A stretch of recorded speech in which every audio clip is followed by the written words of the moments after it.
Hi everyone, this is Dale Ann with another Tuesday tutorial. Everyone knows how to do wax paper resist, or if you don't, there's all kinds of videos out there. And what you do is you take a piece of wax paper, scrunch it up, and I like to do it a couple times, just so that if you like only a few crinkles, that's what you get the first time around, but I like to scrunch it up. Sorry for my inky hands. I like to get a lot of scrunching. And then you iron it onto glossy paper. And you end up with, see how the wax, all those spaces where there's no ink is resist. And this part was over the edge of the wax paper because I did two of them at once.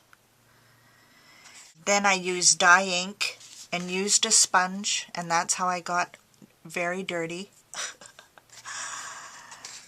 And just rubbed the dye ink. You can use a brayer. I like to use the sponge and get it on there. And so this is a card for my son-in-law's birthday that's coming up. And this piece will become the front of a card for my brother. So this week tutorial, I will show you, don't throw this out. This is the piece that I use to iron, and it becomes very flat, you know, not scrunched anymore. But look at the texture on there. And that's what I love. So I've already used my sequin waste and a sponge and did some dye ink on there. Now I'm going to stamp. It's a Tim Holtz set, and it is Visual Artistry acrylic block. And I'm going to stamp Enjoy the Journey. And this is another weird thing that I like to do sometimes, is I like to put, or maybe I'll use the small arrow. I like to put a couple stamps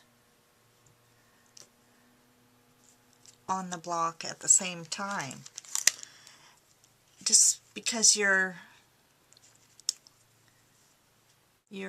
stamping usually with the same color of ink, and I haven't used these yet, so I'm just using a nail file to just roughly rub across, and then I wipe off the sanding.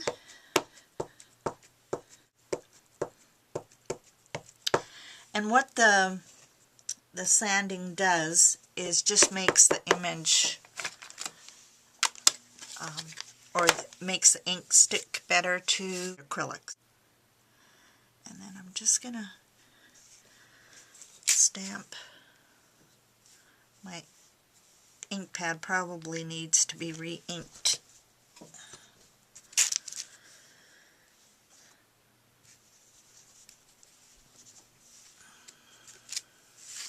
This is going to be the front of, or on my card.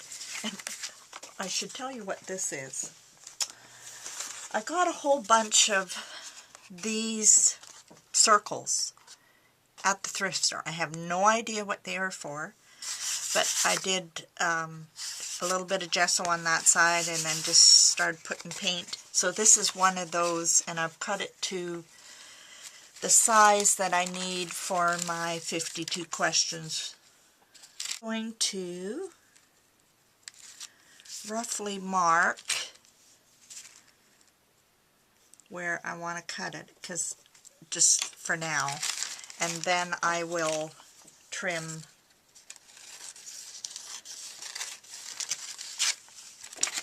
And so, see, you can save this. It's more texturized paper. And you can ink it up, stencil it, spray it, which, by the way, I think I will spray. This is one of my homemade sprays. I used olive green dye ink, and I put Interference Gold Pearl X in there, and you can see the shimmer. So you can see the shine on there. I like to use a matte medium, acrylic matte medium by Kroma, which is a Canadian company in Vancouver. Let's just glue up the card. And with my 52 questions, I use any background like cardboard that I have laying around. I don't worry about using the same card for each one. It's all glued up, and now I'm just going to lay this on here and press it down, and you can put wrinkles in it.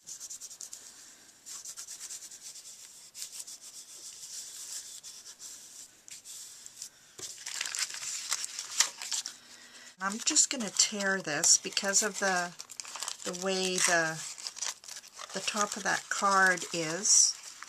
I'm just going to tear while it's still kind of damp with the matte medium, and just rip along.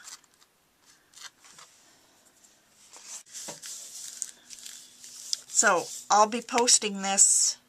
I'm doing this video on Monday, and I'll be posting this card on my blog, the finished card, because this week it asks you to list goal of the week. What do you want to achieve or do this week? So there you have it. Don't forget to use the leftover wax paper as a piece of paper. It's an extra texture, extra piece. It's free.